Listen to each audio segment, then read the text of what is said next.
Hello ವಿದ್ಯಾರ್ಥಿಗಳೇ, ಈ ಒಂದು ವಿಡಿಯೋದಲ್ಲಿ ನಾವು ನಿಮ್ಮ BCom ಮತ್ತು BBA 4th ಸೆಮಿಸ್ಟರ್ ಕನ್ನಡ ವಿಷಯದಲ್ಲಿ ಬರುವಂತಹ ಒಂದು ಗ್ರಾಮರ್ನ ಭಾಗ ಬ್ಯಾಂಕ್ ವ್ಯವಹಾರ ಪತ್ರ.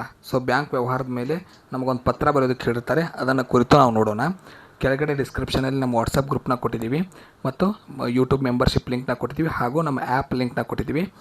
ಮೂರನ್ನು ಕೂಡ ನೀವು ಜಾಯ್ನ್ ಆಗೋದ್ರ ಮೂಲಕ ಎಲ್ಲ ಸಬ್ಜೆಕ್ಟ್ಗಳಿಗೆ ಸಂಬಂಧಪಟ್ಟಂಥ ಅಕ್ಯುರೇಟ್ ಕ್ವಶನ್ಸ್ಗಳನ್ನ ನೀವು ಪಡ್ಕೋಬೋದು, PDF ನೋಟ್ಸ್ ಪಡ್ಕೋಬೋದು, ವಿಡಿಯೋ ಕ್ಲಾಸಸ್ಗಳನ್ನ ಪಡ್ಕೋಬೋದು, ಆಡಿಯೋ ಕ್ಲಾಸಸ್ಗಳನ್ನ ಪಡ್ಕೋಬೋದು.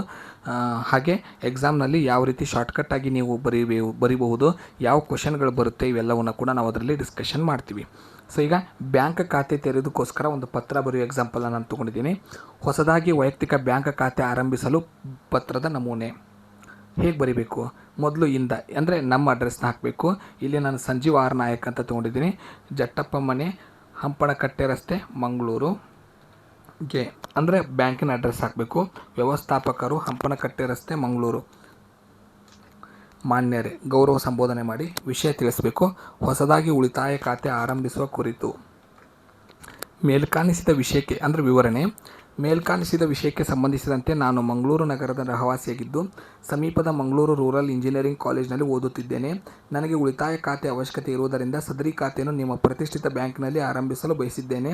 ಆದುದರಿಂದ ಖಾತೆ ಆರಂಭಿಸಲು ಅನುಮತಿ ನೀಡಬೇಕು ಮತ್ತು ಖಾತೆ ಆರಂಭಿಸಲು ಅಗತ್ಯವಿರುವ ಅರ್ಜಿ ನಮೂನೆ ಹಾಗೂ ಇತರ ಮಾಹಿತಿಗಳನ್ನು ನನಗೆ ಕೊಡಬೇಕಾಗಿ ವಿನಂತಿ.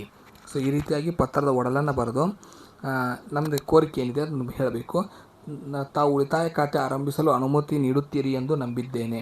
ವಂದನೆಗಳೊಂದಿಗೆ ಅಂದರೆ ಗೌರವ ಸಂಬೋಧನೆ ಮಾಡಬೇಕು, ಮುಕ್ತಾಯಗೊಳಿಸಬೇಕು. ಸ್ಥಳ ಮತ್ತು ದಿನಾಂಕವನ್ನು ಮೆನ್ಷನ್ ಮಾಡಿ ನಮ್ಮ ರುಜುವನ್ನು ಮಾಡಬೇಕಾಗತ್ತೆ. ಈ ರೀತಿಯಾಗಿ ನಾವು ಬ್ಯಾಂಕ್ ವ್ಯವಹಾರ ಪತ್ರನ ಬರೀಬೇಕಾಗತ್ತೆ. ಡಿಸ್ಕ್ರಿಪ್ಷನಲ್ಲಿರುವಂಥ WhatsApp group, YouTube membership link ಮತ್ತು ನಮ್ಮ ಆ್ಯಪ್ನ ಡೌನ್ಲೋಡ್ ಮಾಡಿಕೊಂಡು ಕ್ಲಾಸಸ್ನ ಜಾಯ್ನ್ ಆಗಿ ಮುಂದಿನ ತರಗತಿಯಲ್ಲಿ ಮತ್ತೊಂದು ಗ್ರಾಮರ್ದೊಂದಿಗೆ ಸಿಗೋಣ. ಧನ್ಯವಾದಗಳು.